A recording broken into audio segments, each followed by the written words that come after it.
আমার বাজারা, আমরা চাই জান্নাত, কিন্তু জাহান্নাম চাই না। ঠিক না বেঠিক বলেন?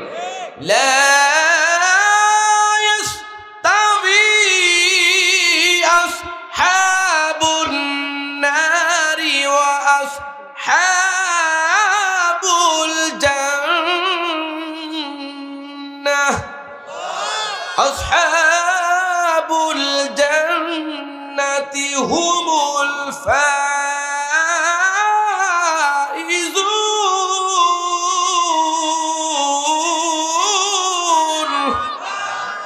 জান্নাতবাসী আর জাহান্নামবাসী কখনো এক হবে না।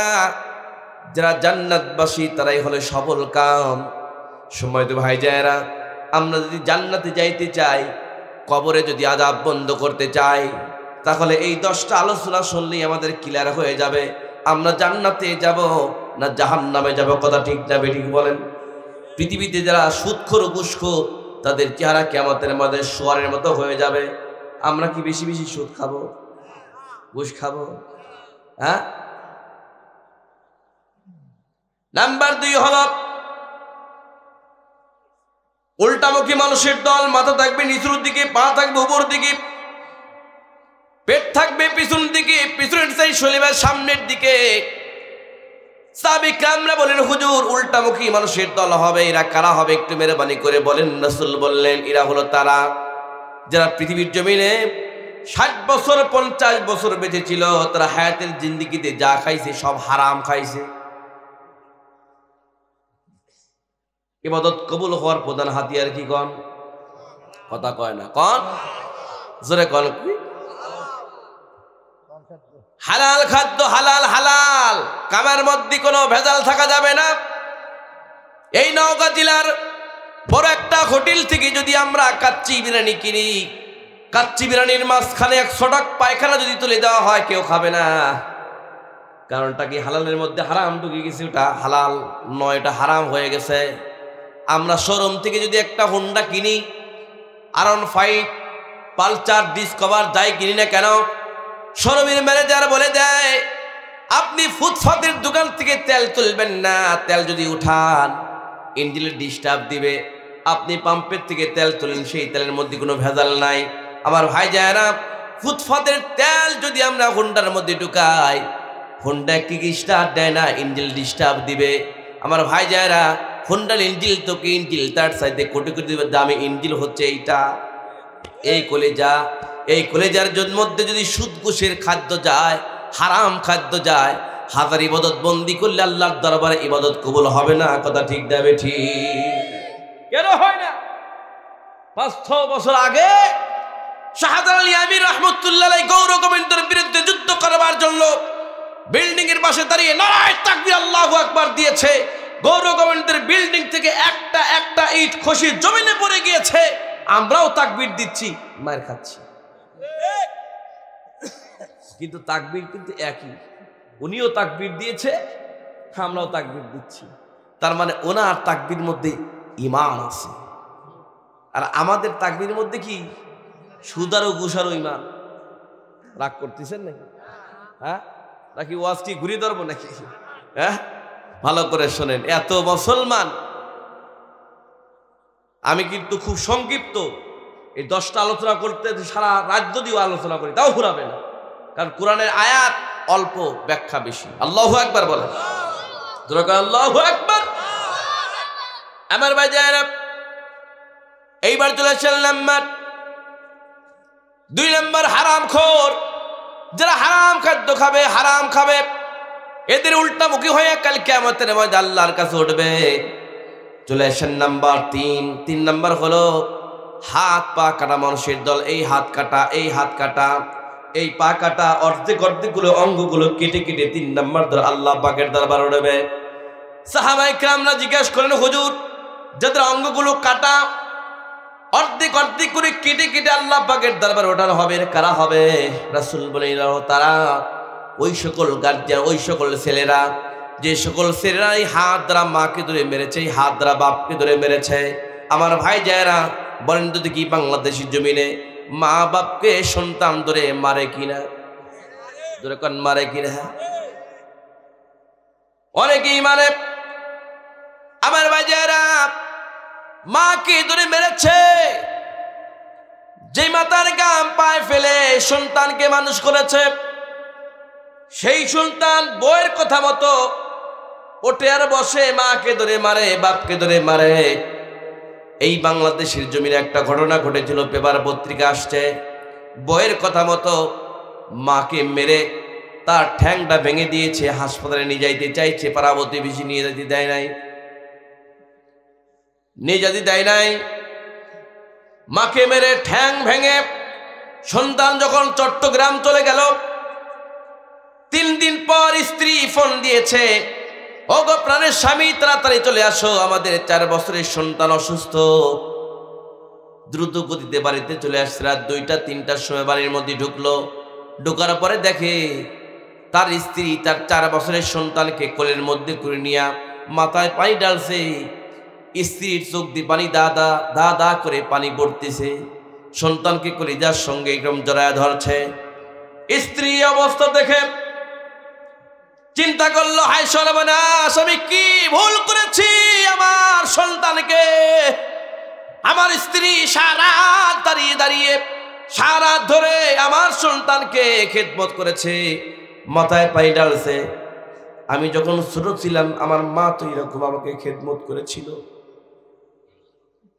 আমি কেন আমার মায়ের গায়ে হাত দিয়েছি? নিজের ভুল নিজেই বুঝতে পেরে মায়ের দরজার নিকটে গিয়া বলে, মা তুমি দরজা খোলো। মা মনে করছে কেবলই তো মেরে গেল, আবার কিসের জন্য আসছে, ভয় দরজা খুলছে না। মাকে বারবার ডাকে, মা দরজা খোলে না। সন্তান তখন নিজের ভুল বুঝতে পেরে বাড়ির মধ্যে গিয়া নিজের ঘরের মধ্যে গিয়ে একটা তরবারি একটা ছুরি হাতে নিয়া মায়ের দরজার নিকটে গেলে, মা তুমি যদি দরজা না খোলো, এই যে হাতে ছুরি দেখছি, ছুরি দ্বারা আমি আত্মহত্যা করাবো, আমার নিজের জানটা নিজেই বাহির করে দেব। কোনো মা কিন্তু চায় না তার সন্তান তার সামনেই মরে যাক। কথা ঠিক না ঠিক বলেন? আমার ভাইজারা যখন এই কথা বলেছে, মা বলছে, হে প্রাণের কলিজার টুকরা সন্তান, তুমি কেন আমার উপর রাগ করেছো? তুমি কি মনে করেছো আমি তোমার উপর রাগ করেছি? না, তুমি যখন আমাকে মেরে তোমার গন্তব্যস্থলে চলে গিয়েছো, আমি কোনো এমপি মন্ত্রী চেয়ারম্যানের কাছে আমি বিচার দেই নাই, বরং আমি 2 রাকাত নামাজ পড়ে আল্লাহ তাআলার দরবারে তোমার জন্য দোয়া করেছি, আল্লাহ আমার সন্তান না দিন আমাকে মেরেছে, আমার সন্তান না দিয়ে আমার গায়ে হাত দিয়েছি, বহুদূরে চাকরির জন্য আমার সন্তান গেল, রাস্তাঘাটে কোনো বিপদ দিও না, সহি সালামতে আমার সন্তানকে গন্তব্যস্থলে পাঠিয়ে দিও। এই কথা যখনই মা বলেছে, সন্তান সঙ্গে সঙ্গে বলছে, মা তুমি দরজাটা খোলো না, হয় আমি আত্মহত্যা করাবো। মা যখন দরজা খুলে দিয়েছে, সন্তান দ্রুত গতি গিয়ে মায়ের 2 পা জড়া দিয়ে বলছে, মা আমি ভুল করেছি, জীবনে কোনোদিন এরকম কাজ আমি করবো না, তুমি আমাকে মাফ করে দাও। সন্তান বলে, আমার মা যখন আমাকে মাফ করে দিল, আমার উপর যখন খুশি হয়ে গেল, আমি দেখতে পেলাম আমার 4 বছরের সন্তান ডাক্তার ছাড়াই ভালো হয়ে গেল। মানে হাক্কা বিহুসনি সাহাবাতি, আল্লাহ নবীকে সাহাবা ইকরামরা বলছেন, মাহান হাক্কা বিহুসনি সাহাবাতি, আমার কাছে সবচাইতে সৌজন্যমূলক আচরণ পাওয়ার অধিকার কার বেশি? রাসূল বললেন, উম্মুকা তোর মা, সুম্মা মান, তারপরে কে? উম্মুকা তোমার মা, সুম্মা মান, তারপরে কে? উম্মুকা তোমার মা, সুম্মা মান, তারপরে কে? আবাকা তোমার পিতা। 3 বার মায়ের কথা, তারপরে পিতা, পিতার কথা বলেছে। সময় তো ভাইজারা অধিকাংশ পরিবারে দেখবেন বেটার সাথে বাপ মার ভালো সম্পর্ক নাই। কথা ঠিক তেমনি। কোটি কোটি টাকার মালিক, 5টা ভাই, একটা ভাই মা বাপকে খাইতে দেয় না, ভ্যান চালা খাচ্ছে বাপ। আজকেই আমি প্রমাণ পেয়েছি, আমার কাছে একজন ফন্দি করছে, হুজুর আমার সন্তান 5টা, আমাকে ভাত দেয় না, আমি নিজেই ভ্যান চালা খাই। এরকম পরিবার আসলে নাই? কথা আসলে নাই? হাজার হজ করলে, ইবাদত বন্দি করলে, ওর ইবাদত আল্লাহর দরবারে কবুল হবে না। কারণ আল্লাহ পাক কোরআনে এই মধ্যে বলেছেন, পিতামাতার সন্তুষ্টিতে স্বয়ং আল্লাহ সন্তুষ্টি। কথা ঠিক না বেরিয়ে করে? কোরআনে কোনো জায়গায় এর কথা বলে নাই বইয়ের সন্তুষ্টিতে আল্লাহ সন্তুষ্টি। পিতামাতার সন্তুষ্টি কি? আল্লাহ সন্তুষ্টি। এই জন্য হুমা নারুকা জান্নাতুকা, তোমার মা বাপ তোমার জন্য দোজখ, তোমার মা বাপ তোমার জন্য বেহেশত, তোমার মা বাপ যদি তোমার উপর খুশি থাকে আল্লাহ পাক তোমার উপর খুশি থাকবে। আল্লাহু আকবার বলে। আমার বাজায়রা কয়টা হলো দল, কয়টা হলো? হ্যাঁ, এইবার চলে আসেন নাম্বার 4। কয় নাম্বার? 4 নাম্বার দল হল নিজের মুখ থেকে জিহ্বা বের হয়ে বক্ষের উপর ঝুলন্ত অবস্থায় উঠবে। এত বড় জিহ্বা, 1 হাত 1.5 হাত জিহ্বা। এরা কালা হবে, নিজের মুখ থেকে জিহ্বা বের হইয়া বক্ষের উপর ঝুলন্ত অবস্থায় উঠবে। কারা? আল্লাহ নবীকে প্রশ্ন করা হলো, হুজুরিরা কারা? রাসূল বললেন, নিজের মুখ থেকে জিহ্বা বের হইয়া বক্ষের উপর ঝুলন্ত অবস্থায় 4 নাম্বার দল তারাই হবে যারা অরিশদেরকে ফাঁকি দেয়। যে সকল গার্জিয়ানরা মেয়েকে বাদ দিয়ে ছেলের নামে জমি লিখে দেয়, আছে না নাই?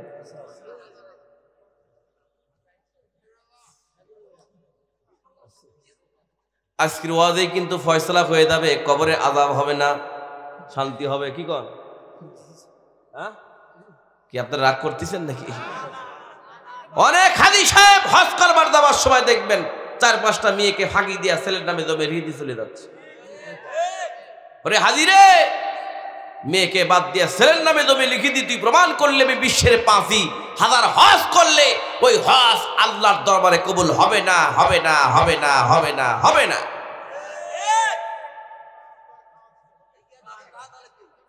কি কন? কি কন? কি কন? আজকের ওয়াজ শোনেন, ভালো করে শোনেন, নাকি শেষ করে দেব? হ্যাঁ, আমরা ইনশাল্লাহ শেষে তবারক নিয়ে চলে যাবো ইনশাল্লাহ। কি কন? আজকের প্রধান বক্তা মাওলানা তবারকুল্লাহ। আজকে বাংলাদেশে তো 3টা আকর্ষণে ওয়াজ শুনতেছে। 1 নাম্বার কোরআন, 2 নাম্বার বক্তা, 3 নাম্বার তবারক। কেউ কেউ আছে বক্তার আকর্ষণে যে ওয়াজ ভালো হলে থাকবো, ওয়াজ খারাপ হলে চলে যাবো। কিছু কিছু ভাইরাল নামে ভাইরাস বক্তা আছে না, লোক দেখবে বেশি হচ্ছে, 28 ইঞ্চি, 4 ইঞ্চি, 5 ইঞ্চি, আছে না নেই? আছে। কিন্তু প্রকৃতপক্ষে কোরআনের আকর্ষণে যারাই আসবে এদের দ্বারাই ইসলামের রাজ কায়েম হবে। ঠিক না বেঠি? আমাদের বর্তমান দেখা যাচ্ছে কোনো জায়গায় একতা নাই। রাস্তাঘাটে চিন্তায় হচ্ছে, একজন কার একজন মারতেছে, কেউ ছবি উঠানি নিয়ে ব্যস্ত, কেউ করে তাকায় দেখতেছে। হ্যাঁ, মুসলমান তো এটা নয়, মুসলমান তো এটা গ্রহণযোগ্য নয়। একজন মানুষকে আক্রমণ করছে, সবাই ঐক্যবদ্ধ হয়ে যদি সবাই মিলে যায় তাহলে ওরা কিন্তু পালিয়ে হুঁশ পাবে না। কথা ঠিক না বেটি করে? আমাদের আছে একটা জায়গায় একতা, সেটা হলো আল্লাহর ঘর মসজিদ। আল্লাহর ঘর মসজিদে ইমাম যাবে, সিজদা দেয়, ইমামকে ভালো করে হাজার হাজার মুসল্লি সিজদা দেয়, ইমাম যেভাবে রুকু দেয় হাজার হাজার মুসল্লি এরকম রুকু দেয়। ইমাম যা করে মুসল্লি আল্লাহর ঘর মসজিদ তাই করে। আমার স্থলঘাট গ্রামবাসী ভালো করে শুনুন, আল্লাহর ঘর মসজিদে ইমাম আর মুসল্লির মধ্যে যেভাবে একতা, এই একতা যদি মসজিদের বাইরে থাকতো 24 ঘন্টার মধ্যে বাংলার জমিনে ইসলামের রাজ কায়েম হয়ে যাইতো। কোন ইহুদি খ্রিস্টান মুসলমান দিকে চোখ রাঙা কথা বলতে পারতো না। দেখবেন আমাদের আছে খালি মসজিদে একতা, বাইরে আর নাই। ঠিক না? ঠিক। আবার কেউ কেউ দেখবেন নামাজ শেষ হওয়ার সাথে সাথে আপনার নামাজের আগ দিয়ে চলে যাচ্ছে, শয়তান হাসি আর কয় আমাকে শয়তান মারাছে, কয় ওই দিতে বাঁকা শয়তান। ঠিক না? ঠিক বলে। আমার ভাই জায়েরা, 4 নাম্বার দল কি বলছি? হ্যাঁ, জিহ্বা বের হইয়া কারা? ওয়ারিসদেরকে ফাঁকি দেয়। বর্তমান জামানায় এইরকম গার্জেন আছে না নাই? এরকম আছে না নাই? এইবার চলে আসেন নাম্বার কয় নাম্বার? নাম্বার 5 নাম্বার বুবা বধির দল। বুবা বধির, বুবা বধির, মুখ দিয়ে কথা বলতে পারবে না, বুবা অবস্থায় কাল কিয়ামতের ময়দানে উঠবে। সাহাবায়ে কেরামরা বলেন, হুজুর এরা কারা হবে, একটু মেহরবানি করে বলেন। রাসূল বললেন, এরা হলো তারা যারা ভালো মানুষের বিরুদ্ধে মিথ্যা অভিযোগ পেশ করে। এরকম মানুষ বাংলার জমিনে আছে না নাই? যেরকম আছে না নাই? হযরত দাউদ আলাইহিস সালামের জামানায় একটা ঘটনা ঘটেছিল। একজন নারী অল্প বয়সে তার স্বামী দুনিয়া থেকে বিদায় চলে গেল। কিছু কিছু বকাটির যুবক তাকে ডিস্টার্ব করা শুরু করে দিল। যুবকদের কবল থেকে রক্ষা পাওয়ার জন্য কাজী সাহেবের কাছে বিচার চাওয়ার জন্য।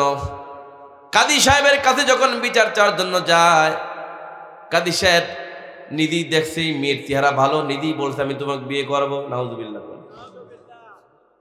2 নম্বর কাজীর কাছে গিয়ে 2 নম্বর কাজী একই কথা বলছে। 3 নম্বর কাজী বলে কাজী রে, 3 নম্বর কাজী বলে হ্যাঁ মহিলা, তুমি যদি আমাকে বিয়ে না করো তাহলে মাঝে মধ্যে আমার সঙ্গে কথা বলো। নাউজুবিল্লাহ। এই নারী তাওয়াক্কালতু আলাল্লাহ ওয়ালা তুতি'ল কাফিরিনা ওয়াল মুনাফিকিনা ওয়াদা' আদাহুম ওয়া তাওয়াক্কাল আলাল্লাহি ওয়া কাফি। এই নারী কুকুরের সাথে জিনা করছে। নাউজুবিল্লাহ। কুকুরের সাথে রাত্রি যাপন করে। আমার ভাইজানেরা, এই কথা বলার সঙ্গে সঙ্গে আল্লাহ নবী হযরত দাউদ আলাইহিস সালাম বলছে নারীকে তাড়াতাড়ি করে গ্রেফতার করে নিয়ে আসো, বুক পর্যন্ত গর্ত করো, এমন বিচার করা হবে যাতে করে আমার মহল্লার মধ্যে এইরকম কাজ করতে না পারে।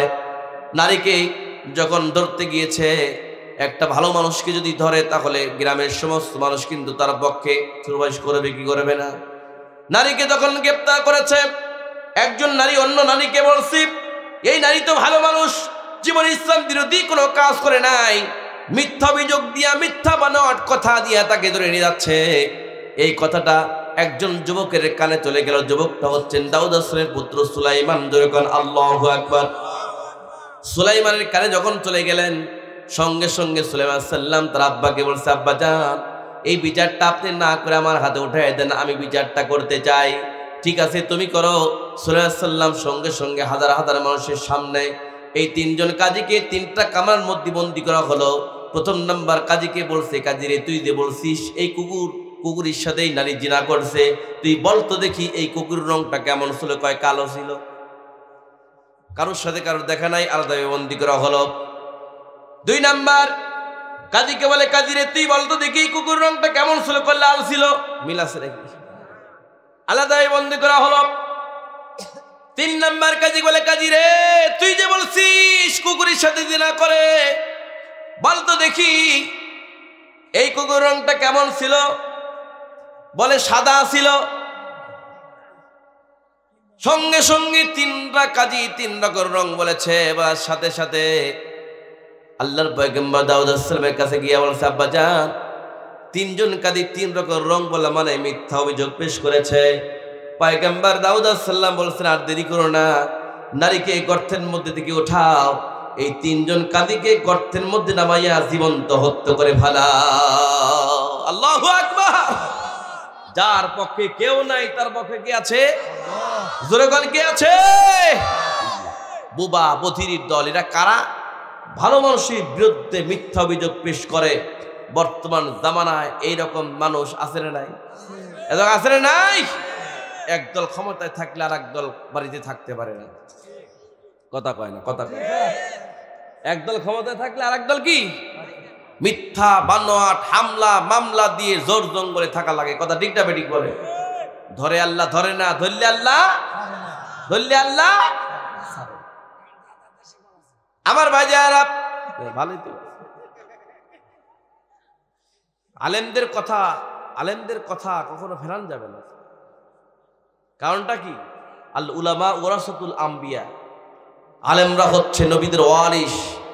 আলেমদের বিরুদ্ধে যত অত্যাচার করবে তত গজব নাজিল হবে। এরকম ঠিক না ঠিক? আলেমরা হচ্ছে সূর্য সন্তান। সে আলেমদের পিছনে নামাজ পড়া হয়, এমপি মন্ত্রী বেনালা রিকশালা সব নামাজ পড়ে, কিন্তু আলেমদের হক কথা সহ্য করতে পারে না, তার বিরুদ্ধে মিথ্যা বানোয়াট কথা বলে। কথা ঠিক না বেঠিক বলে? বাংলাদেশের জমিনে আলেম বলেছিল এমন একটা সময় চলে আসবে ইঁদুরি গর্ত খুঁজি পাবা না, এমন ধাক্কা দিব দিল্লিতে যা পড়বা তার কথা 100% সত্য হয়েছে। কথা ঠিক না বেঠিক বলে? কারণ আলেমরা হচ্ছে নবীদের ওয়ারিস। আমার বাজারা ওই সাপ বলছিল, মনে আছে নাকি? হ্যাঁ, যে এই ব্যক্তির মধ্যে কয়টা? তিনটা বদ অভ্যাস কয়টা? তিনটা বদ অভ্যাস কারণে ইলা ইয়াউমাল কিয়ামা, কিয়ামত পর্যন্ত আমি তাকে ধ্বংসন করব, আমি তাকে গোশত ছিঁড়ে ছিঁড়ে খাবো। এত ওয়াজ করতেছি ভাই, নামাজই পড়ে না। এত ওয়াজ করতেছি, সুদ খাওয়া বন্ধ হয় না। কেন কি? লিমা তাকুলুনা মা লা তাফআলুন, তুমি যেটা বলো না সেটা করো না। গাছে বাপ যদি সিগারেট খাইয়া ছেলেকে যদি বলে সিগারেট খাস না, ছেলে হাসবি। এটা ওই রকম। গাছে আম চুরি করতে উঠছে, গাছের মালিক ধরছে, এই তোর বাপকে এই শিক্ষা দিয়েছে। ছেলে বলতেছে বড় গাছে থাকেন আমার আব্বা উঠে আছে। চোরের বেটা চোর। কিছু কিছু মানুষ দেখবেন নিশা খায়, জুয়া নিশা খাইয়া, মদ খাইয়া মস্তিষ্ক ঠিক নাই, গাছের সাথে ডিপ লেগে কয় বাই সাইড দে। বাড়িতে যায় বোক কয় মা কেমন আছিস, নাউজুবিল্লাহ। আমার ভাই যারা, ওই সাপটা বলছি এই ব্যক্তির মধ্যে তিনটা বদ অভ্যাস রয়েছে। এই তিনটা বদ অভ্যাস থাকার কারণে ইলা ইয়াউমাল কিয়ামা, কিয়ামত পর্যন্ত আমি ছিঁড়ে ছিঁড়ে তার গোশত খাবো। আবু বকর সিদ্দিক রাদিয়াল্লাহু তাআলা বলছেন এই তিনটা বদ অভ্যাস কি? নাম্বার 1, তারিকুস সালাহ, সে নামাজ পড়ে না, নামাজ ত্যাগ করে। কুরআনে কারীমের মধ্যে আল্লাহ পাক বলেন, ইয়া আইয়ুহাল্লাযীনা আমানু তাকুল্লাহা হাক্কা তুকাতিহি ওয়া লা তামুতুন্না ইল্লা ওয়া আনতুম মুসলিমুন।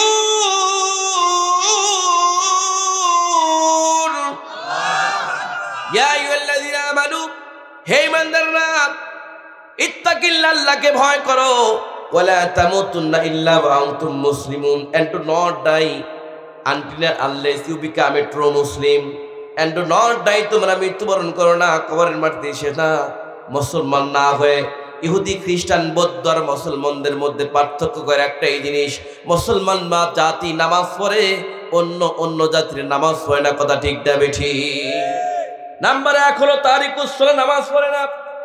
আমার ভাই খুব লক্ষ্য করবেন, এই মুসলমান জাতি অনেকেই কিন্তু দেখবেন সয় সম্পত্তির চিন্তায়, অর্থকরীর চিন্তায়, গরুর চিন্তায়, গৃহপালিত পশুর চিন্তায়, নারীর চিন্তায় নামাজকে বাদ দিয়া শরীয়ত বিরোধী কাজের মধ্যে লিপ্ত থাকে, নামাজ পড়ে না। এমনকি বাংলাদেশের জমিনে আমরা দেখেছি বছরে 2টা নামাজ, ঈদুল ফিতর আর ঈদুল আজহা, এই নামাজ পড়ার জন্য যায় না। সেই দিনটা গরু জাবানের জন্য নদীতে নিয়ে যায়, ঠিক না? কথা কয় না, কথা। গরুকে নিয়ে যায় নদীতে জাবানের জন্য। এবারে নামাজ হচ্ছে, কয় গরুটা জাবায় আসি, দেখে গরু জাবাচ্ছে, দিক নামাজ শেষ, আছে না নাই? কথা কয় না, কথা কয় না। তারিকুস সালাহ খুব লক্ষ্য করবেন। আল্লাহর নবী মুসা কালিমুল্লাহর যেমন একটা ঘটনা বলবো। মুসা আসসালামের কাছে একজন নারী এসে বলছেন, হুজুর আমি জিনা করেছি, জিনা করার কারণে আমার পেটে সন্তান ধারণ হয়েছিল। এই সন্তান ধারণ হওয়ার পরে সন্তান আমি খালাস করেছি, খালাস করার পরে সেই সন্তানকে জীবন্ত গলা টিপে আমি হত্যা করেছি। এই গুনাহ করেছি, গুনার জন্য আল্লাহর কাছে আপনি একটু দোয়া করেন যাতে আল্লাহ পাক আমাকে মাফ করে দেয়। মুসা কালিমুল্লাহ বলছে, তুই এমন গুনাহ করেছিস, এই গুনার তোর মাফ নাই, তুই এখান থেকে চলে যা। যখন বলে সঙ্গে সঙ্গে নারী যখন ওই দরবার থেকে চলে যায়, আল্লাহ পাক হযরত জিবরাইল সাল্লামকে পাঠিয়ে যায় মুসার কাছে, মুসা সাল্লামের কাছে, মুসা সাল্লামের কাছে। এখন জিবরাইল সাল্লাম এসে বলছে, হে আল্লাহর পয়গম্বর, আপনি এই মহিলাকে কেন পাঠিয়ে দিলেন? কয় ওর কোনো মাপ নাই, এমন জঘন্য পাপ কাজ করেছে। জিবরাইল সাল্লাম বলছেন, এর চাইতে জঘন্য পাপ কাজ আছে আপনি কি জানেন? মুসা সাল্লাম বলছেন, এর চাইতে জঘন্য পাপ কাজ আর কি হতে পারে? এটাই তো সবচাইতে জঘন্য পাপ কাজ। জিবরাইল সাল্লাম বলছে, না, এর চাইতে পাপ কাজ হলো যে ব্যক্তি ইচ্ছাকৃতভাবে নামাজ ত্যাগ করে। নাউজুবিল্লাহ। নাম্বার 1 হলো তারিকুস সালাহ, মনে আছে নাকি? নামাজ ত্যাগ করে। আমাদের নামাজ পড়ার দরকার আছে না নাই? এটা হাত উঠান তো, হাত উঠান, হাত উঠান, হাত উঠান, এই লম্বা করে হাত উঠান, হাত উঠান, নারায়ে তাকবীর। নারা তাকবীর। সবাই হাত উঠান। আল্লাহ তাআলা, সবাই বলেন আল্লাহ তাআলা। আমি আজকে ওয়াদা করতেছি এই পৃথিবীর জমিনে যতদিন বেঁচে থাকবো আমাদেরকে 5 ওয়াক্ত নামাজ পড়ার তৌফিক দান করো, আল্লাহুম্মা আমিন। আরে ভাই, নামাজ ছাড়া কোনো উপায় নাই। কি কম, কোনো উপায় আছে? আমি নামাজ পড়ছি, আমার স্ত্রী নামাজ পড়ে না, কার হাতের খাচ্ছি? বেনামাজির হাতের খাচ্ছি। খুব লক্ষ্য করবেন, আল্লাহ নবীর কাছে একজন সাহাবী এসেছেন, হুজুর ভাত রান্না করছি, বিড়াল মুখ দিয়েছে, কয় ওখান থেকে ভাতটা ফেলাইয়া দেয়, খাও। হুজুর কুকুর মুখ দিয়েছে, কয় 7 বার ধাও। হুজুর বেনামাজি জালের তা ভিতরে ঢুকাই দিয়েছে, ভাত ফেলা দাও। তাহলে নামাজ পড়ার দরকার আছে না নাই? আমি 10টা দলের আলোচনা করতেছি ভাই, কিন্তু কয়টা? আমি একটু পরীক্ষা করতে যাই, দেখি তো আপনারা কেমন ইমানদার। ওই যে কবরস্থান, 6 গ্রামের লোক শুয়ে আছেন ওখানে, ও তোমার গোনা দিন ফু রাইয়া যাবে, যৌবনে লাগবে ভাটি, ওহিদে দেখো ডাকিতেছে তোমায় কবরের মাটি। কথা কন না? সন্ধ্যার আগে যেদিন ডুবিবে বেলা, এক পলকে ভেঙে যাবে তোদের রঙেরই মেলা। কারে দিবা তুমি জোরে ধমক, কারে দিবা তুমি জোরে ধমক, কার মাথায় ভাঙবা লাঠি, ওহিদে দেখো ডাকিতেছে তোমায় কবরের মাটি। খবর পেয়ে আসবে আত্মীয় স্বজন, তোমারই চার পাশে বসে তারা করিবে কান্দন, সাজাইবে মনের মতন, সাজাইবে মনের মতন, কি সুন্দর পরিপাটি, ওহিদে দেখো ডাকিতেছে তোমায় কবরের মাটি। ঠিক না বেটি? আমার মরণ আসিবে কখনো কেউ তো জানে না, আমি মরে গেলে আমায় তোমরা ভুইলা যাও না। আমার মরণ আসিবে কখনো কেউ তো জানে না, এই দুনিয়ায় চিরজীবন থাকার জায়গা না, অন্ধকার কবর যে আমার আসল ঠিকানা। কথা কন না? এই দুনিয়ায় চিরজীবন থাকার জায়গা না, অন্ধকার কবর যে আমার আসল ঠিকানা। সব রেখেই আমি চলে যাব, সঙ্গী হবে না, আমার মরণ আসিবে কখনো কেউ তো জানে না। বাঁশ বাগানে বা গোরস্থানে হয়তো দেবে মরে কবর, তোমরা আমায় যাবে ভুলে, রাখবে না জানি কোনো খবর। পড়বে কি মনে আমার কথা, হেলবে কি অশ্রু কোনো দিন, হারিয়ে যাব একদিন আমি, রব নাই ভুবনে চিরদিন। ক্ষমা করে দিও তোমরা আমায়, ক্ষমা করে দিও তোমরা আমায়, ভুল করে থাকি যদি কোনো দিন, হারিয়ে যাব একদিন আমি, রব নাই ভুবনে চিরদিন। ম্যান ইজ মর্টাল, কুল্লু নাফসিন যায়কুতুল মাউত। আসার সিরিয়াল আছে, যাওয়ার কোনো সিরিয়াল নাই। কথা ঠিক না বেটি? দাদা বেঁচে আছে, লাতি চলে যাচ্ছে, বাপ বেঁচে আছে, সন্তান চলে যাচ্ছে। কথা ঠিক না বেটি? করেন। 10টা দলের আলোচনা করছি। কয়টা? 10টা দল। আমরা কি জান্নাত চাই না জাহান্নাম চাই? কারা কারা জান্নাত চান হাত তুলে দেখেন। কবর হলো এমন বাড়ি যেই বাড়ি নাই ঠিকানা, এমন অন্ধকার ঘর যেই ঘরের নাই বিছানা, যেই ঘরের নাই বিছানা। ঈমান আমল নিয়ে মরলে কবর, কোরআন হাদিসের আমলে কবর আলোকিত হয়। আল্লাহ আল্লাহ বলতে বলতে মরণ যেন হয় আমাদের, সবাই আমাদের। আল্লাহ আল্লাহ বলতে বলতে মরণ যেন হয়।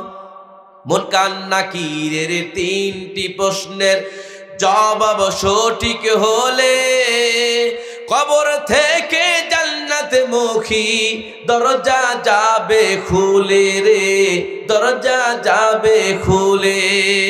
রোজ হাসরের কঠিন দিনে, রোজ হাসরের কঠিন দিনে নেই কোনো ভয়।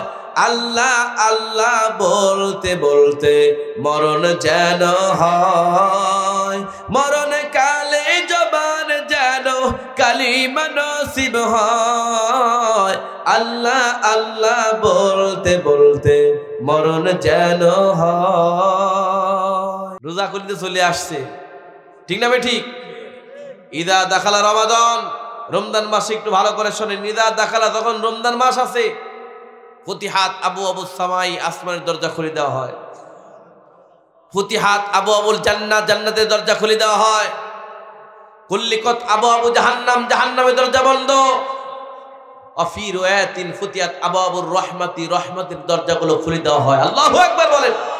এই মাসে জাহান্নামের দরজা বন্ধ, জান্নাতের দরজা খোলা, রহমতের দরজা খোলা, আসমানের দরজা খোলা। এই খোলা রমজান মাসে রহমতের দরজা, আসমানের দরজা, জান্নাতের দরজা খোলা থাকার পরেও যদি আমরা জান্নাতে যাইতে না পারি, তাদের মতো আমাদের মতো সর্বহারা ব্যক্তি আর নাই, ঠিক না? ঠিক বলে। এই জান্নাতে যাইতে হলে মান সামা রমাদানা ঈমানান ওয়া ইহতিসাবান গুফিরা লাহু মা তাকাদ্দাম মিন যামবিহি, পুরা রোজার মাস রোজা রেখে আমাদের কাটিয়ে দিতে হবে, কথা ঠিক না? ঠিক বলেন। এবং রোজার মাস নামাজ পড়ে কাটিয়ে দিতে হবে, জীবন চলে যাবে তাও কিন্তু রোজা ছাড়বো না। অনেক গার্জিয়ানরা সন্তানদেরকে নিষেধ করে, চেহারা নষ্ট হয়ে যাবে, রোজা রাখিস না। চেহারা দেওয়ার মালিককে, কালকে খবরদার। একটা রোজা যদি ইচ্ছাকৃতভাবে কেউ ভাঙে, সারা জীবন রোজা করলেও এই রোজার একটা রোজার কাজা কাফারা আদায় হবে না। এই জন্য সামনে আসতেছে রমজান মাস, এই রোজার মাসের রোজা 30টা রোজা আল্লাহ পাক আমাদের করার তৌফিক দান করে দিন, সবাই আল্লাহুম্মা আমিন বলেন। এই পৃথিবীতে অনেক মানুষ ধনী ব্যক্তি আছে, দেখবেন নিজের জাকাত নিজেই খায়, কথা কয় না, নিজের জাকাত কি নিজেই খায়। কারণ মুসলমান জাতি যদি জাকাতের প্রচলন দিত, জাকাত যদি নিয়মিত দিত, বাংলার জমিনে মুসলিমদের মধ্যে কোনো ভিক্ষুক খুঁজে পাওয়া যাইতো না, কথা ঠিক না? ঠিক। কিন্তু দেখতেছি আমরা মুসলমানদের মধ্যে ভিক্ষুক বেশি। হ্যাঁ, আপনার ইহুদি খ্রিস্টান হিন্দুদের মধ্যে অত ভিক্ষুক নাই। কারণটা, কারণ ধনী ব্যক্তিরা যদি ঠিক মতো জাকাত দিত, তাহলে মুসলমানদের মধ্যে আপনার ভিক্ষুক খুঁজে পাওয়া যাইতো না, ঠিক না? ঠিক বলেন। দুইটা, এক নম্বর নামাজ ত্যাগ করে, নাম্বার 2 হচ্ছে আপনার জাকাতকে অস্বীকার করে, জাকাত দেয় না, সে জাকাত আদায় করে না, জাকাত না দিয়ে নিজের জাকাত সে নিজেই খায়। সর্বশেষ 3 নম্বর হচ্ছে লা ইয়াসমাউ কাউলাল উলামা, লা ইয়াসমাউ, শোনে না কাউলাল উলামা, আলেমদের কথা, আলেমদের কথা শোনে না, বরং আলেমদের বিরুদ্ধে স্টিম রুলার চালানো হয়, আলেমদের বিরুদ্ধে আপনার বিভিন্ন বদনাম, বিভিন্ন অত্যাচারিত করা হয়। লা ইয়াসমাউ কাউলাল উলামা, কোন জায়গায় আলেমদের দাম নাই। অফিস আদালত থেকে শুরু করে সব জায়গায় আলেমদেরকে ইনকার করবে, আলেমদেরকে বেইজ্জতি করবে, অপমান করবে, বেইজ্জতি করবে। এই সকল 3টা কাজ যারা করবে ইলা ইয়াউমাল কিয়ামা, কিয়ামত পর্যন্ত, কিয়ামত পর্যন্ত ওই সাপটা তার গোশত সিরি সিরি খাবে। আল্লাহুম্মা আমিন। রব্বানা যালামনা আনফুসানা ওয়া ইল্লাম তাগফির লানা ওয়া তারহামনা লানাকুনান্না মিনাল খাসিরিন। পরদিকে আলম প্যান্ডেল ভর্তি মানুষ, 6 গ্রাম মিলে গোরস্থানে মাহফিল, অনেকের বাপ মা দাদা দাদি পাড়া প্রতিবেশী আত্মস্বজন অনেকেই শুয়ে আছেন, তাদের রুহের মাগফিরাতের জন্য হাজার হাজার টাকা দান করেছেন। আল্লাহ যেই মন নিজে আশা নিজে আকাঙ্ক্ষা করে মোহাব্বত করে আল্লাহ দান করেছে, তবরকের ব্যবস্থাও করেছে, আল্লাহ দানকে তুমি কবুল করে কাল কিয়ামতের ময়দানে একই প্ল্যাটফর্মে দাঁড়িয়ে তোমার জান্নাতকে উদ্বোধন করার তৌফিক তুমি দিয়ে দাও রব্বুল আলামিন। এই গোরস্থানে যত চাঁদ মুখ সোনা মুখ আমাদের আব্বা আম্মা পাড়া প্রতিবেশী আত্মস্বজন দ্বারা শুয়ে আছেন, আল্লাহ আজকের মাহফিলকে তুমি কবুল করে কবরবাসীকে জান্নাতের টুকরা তুমি বানিয়ে দাও রব্বুল আলামিন। যতটুকু আলোচনা করা হয়েছে, যা শুনেছি বলেছি সে অনুযায়ী আমল করার তৌফিক তুমি দিয়ে দিও আল্লাহ। আমি তো মনে করেছি লোকই নাই, কিন্তু আলোচনা যখন শুরু করলাম প্যান্ডেল ভর্তি মানুষ হয়ে গেল।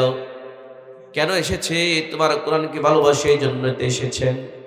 আল্লাহ আজকের তাফসীরের মাহফিলকে তুমি কবুল করে আমাদের তামাম জিন্দেগির গুনাহ খাতা তুমি মাফ করে দাও আল্লাহ। এই মাহফিল কমিটি গ্রামবাসী স্বতঃস্ফূর্ত হবে, যারা এই মাহফিল আয়োজন করেছে সবাইকে তুমি নেক হায়াত তুমি দারাজ করে দাও। বিশেষ করে আমার সঙ্গে কথা বলেছেন জামিলুর রহমান ভাই, সবসময় আমার সঙ্গে কথা বলেছেন। রব্বুল আলামিন কমিটির পক্ষ থেকে জামিলুর রহমান ভাই আমার সঙ্গে কথা বলেছেন। আল্লাহ যে মোহাব্বত নিয়ে যে আলোচনা করে এখানে আমরা বসতে পেরেছি, কিয়ামতের ময়দানে যেন তোমার জান্নাতকে উদ্বোধন করতে পারি সেই ব্যবস্থা করে দিও।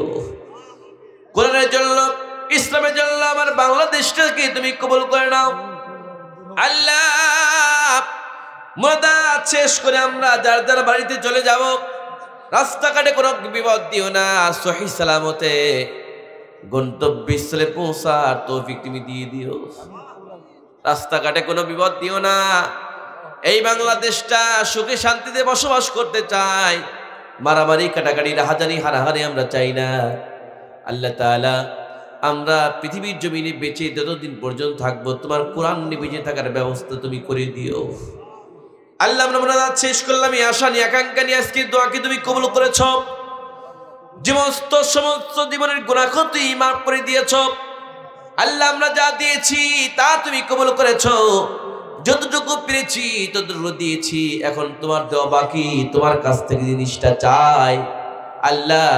তোমার জাহান্নামের আগুনে আমরা পড়তে পারবো না আল্লাহ, তোমার জাহান্নামের আগুন আল্লাহ হিম্মত করার শক্তি আমাদের নাই আল্লাহ। তোমার জাহান্নামের আগুনকে হারাম করে তোমার জান্নাত আমাদের জন্য তুমি রিজার্ভ করে দিও আল্লাহ। মুনাজাত শেষ করলাম। বিশেষ করে আমজাদ ভাই, তার ছেলে বিদেশ থাকে, ৫,০০০ টাকা সহ ৩,০০০, ২,০০০, ১,০০০ ধান যে যা পেরেছে আল্লাহ দিয়েছেন, সব কিছু তুমি কবুল আর মঞ্জুর করে নাও আল্লাহ। এই যে কবরবাসী আমাদের দিকে চাতক পাখির মতো তাকিয়ে আছেন, আমরা তাদের জন্যই তো দিয়েছি আল্লাহ। এই কবরবাসীকে তুমি জান্নাতের টুকরা বানিয়ে দিও। আমরা যখন পৃথিবীর জমিন থেকে বিদায় চলে যাব, আমাদেরকে ঈমানের সাথে বিদায়ের তৌফিক তুমি দান করে দাও আল্লাহ। মুনাজাত শেষ করলাম এই আশা নিয়ে, আজকে দোয়াকে তুমি কবুল করেছো। এই গ্রামবাসীকে তোমার হাতে সমর্থ করে দিয়ে আমি চলে গেলাম, সারাটি জীবন ধরে ইসলামের পথে থাকার তৌফিক তুমি দিয়ে দিও ইয়া রব। کرم تغر کرم او باد جمع کو جو دل فرسر کرم وصلی اللہ تعالی علی خیر کلکہ محمد والآلہ واصحابہ اجمعین وجل آخر کلامنا عند الموت لا الہ الا اللہ محمد رسول اللہ۔ السلام علیکم ورحمۃ اللہ وبرکاتہ۔